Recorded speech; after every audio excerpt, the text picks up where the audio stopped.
Hi Twitter, I've got Aaron Brown here from Fishing for Leave. I know my Fishing for Leave followers are desperate to hear what he said today. He gave a brilliant speech on what the withdrawal deal, what Brexit's going to do, what the impact on the fishing communities.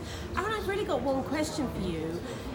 Are you hearing the right noises from the government on whether fishing is going to be a protected industry after Brexit? Well, we've heard nothing thus far. Boris Johnson, in answer to Owen Paterson about a month ago, when Owen asked him would Britain have exclusive sovereignty over all our waters within our EEZ, Boris looked round and said, yes, we will take back control.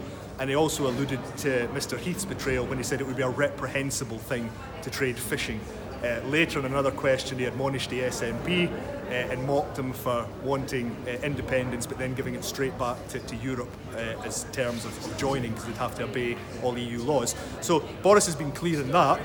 However, just before Boris came in, Steve Bartley confessed to the Brexit Select Committee when questioned by Hilary Benn back in, I think it was the 17th of July, when he was pushed on what would happen in the event of no deal.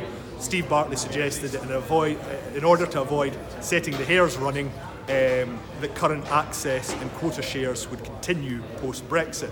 And that obviously for us is an absolute no-no, because it would abrogate the clean break of leaving. So we've had the Brexit Secretary under Mrs May say business as usual. We've had Boris say no, we'll take back control, we won't trade fishing.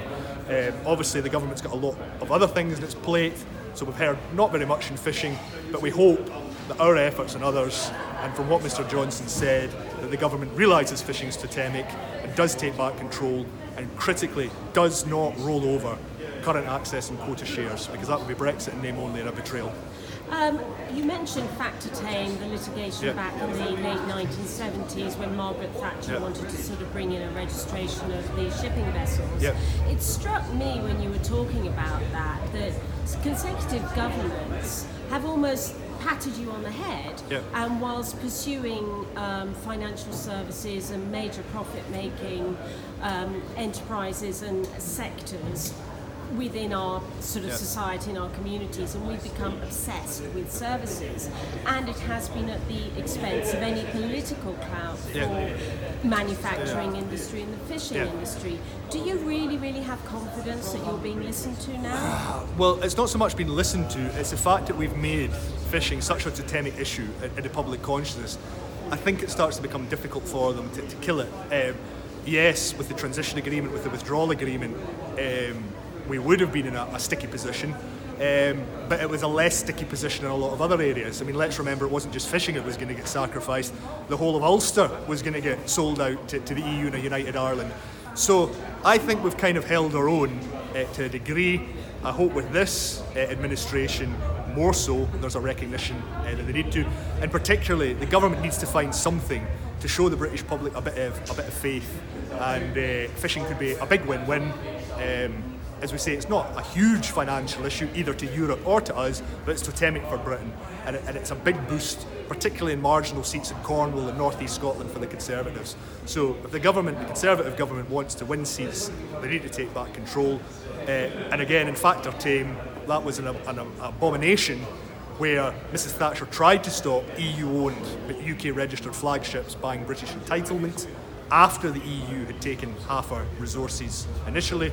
That's something that we need to bring in to make sure that British boats are genuinely British owned, genuinely British crewed, and land their catches into Britain and process them in Britain, so our coastal communities get genuine economic benefit from our wonderful natural resource. Aaron, I was massively inspired before I came to hear you speak today. I'm even more so now. Thank you very much. I felt the visceral pain of the decommissioning on the short video clip, and I'm sure everybody in the audience did as well.